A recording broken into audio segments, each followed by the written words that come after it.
Daniel Stone built half the city, but he couldn't find a single person who loved him for more than his bank account.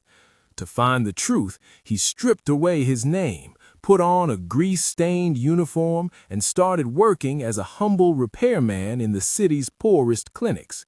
He thought he was testing others, but a simple cup of tea from a nurse who didn't know his name would soon expose the biggest lie of his life. Daniel moved through rooms measured in marble and electricity. People congratulated him at ribbon cuttings, but their compliments felt like receipts. He had a fiancée whose laugh was precise and curated, until one afternoon he overheard her in a quiet lobby. "Imagine what we could do with his name," she whispered to a friend, laughing like a bell. They weren't talking about love, they were cataloging his utility. Daniel closed the velvet ring box in his pocket. It felt like an accusation.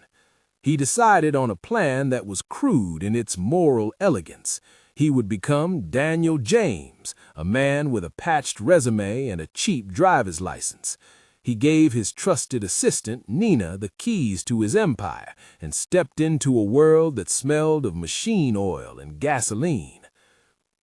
He joined Stonefix, a maintenance crew led by Mr. Bio, a man who understood that trust was not a contract, but a hand offered in a hard place.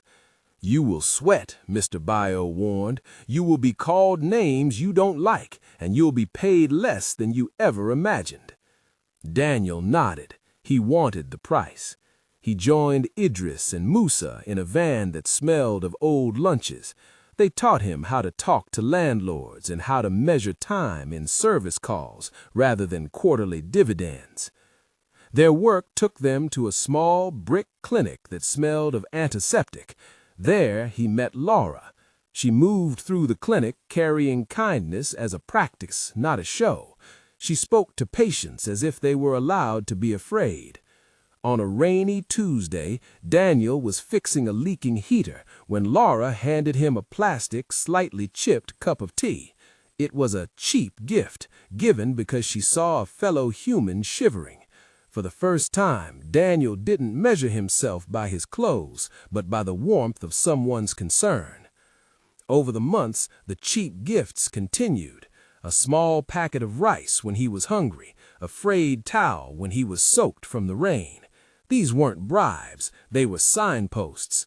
Daniel learned the vocabulary of shortage and the quiet ways people donated their lives to one another. But the guilt lived under his ribs. He was a billionaire playing a part, and Laura was a woman living a real difficult life. He watched her care for an elderly woman who couldn't pay, and he felt the weight of his deception. He was a judge who had become the villain of his own experiment. The turning point came when the clinic faced a surprise health inspection. If they failed, they would lose their funding. Daniel felt his executive instincts kick in. He didn't just fix the roof. He organized the crew, called in favors under his real name without revealing himself, and stabilized the clinic's compliance. After the inspector left, Laura approached him in the courtyard. "You did a good thing," she said. But Daniel knew he couldn't hide any longer. He invited her to a small, plain office. He didn't offer a theatrical reveal, he simply told her the truth, his real name, the Stone Group, and the experiment born out of his own loneliness. He placed the original velvet ring box on the desk, not to propose, but to show her the man he used to be. Laura's reaction wasn't a movie scene. It was a quiet, devastating ache. "You used us," she said. "You made our lives an experiment for your own vanity." Daniel didn't defend himself. He accepted the consequence. He went to Mr. Bio and his crew and confessed. He accepted a salary reduction and funded a community trust for the clinic with no strings attached. He learned that you cannot purchase humility. You can only practice it by being small in public and large in work. It took a year of honest labor before Laura looked at him again without the filter of his lie. She didn't forgive him because of his money. She forgave him because she saw a man who had finally learned to be present in the unglamorous hours. They eventually married in a community hall that smelled of stew and waxed floors. There was no press, no gala.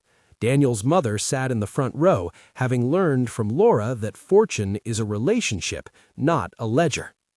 Daniel still keeps a small nylon packet of rice in his desk. It's a map that doesn't point to gold, but to the only thing that matters: the people who will sit with you in the rain and hand you a towel. True fortune isn't where you put your name, it's who you choose to be with when no one is watching.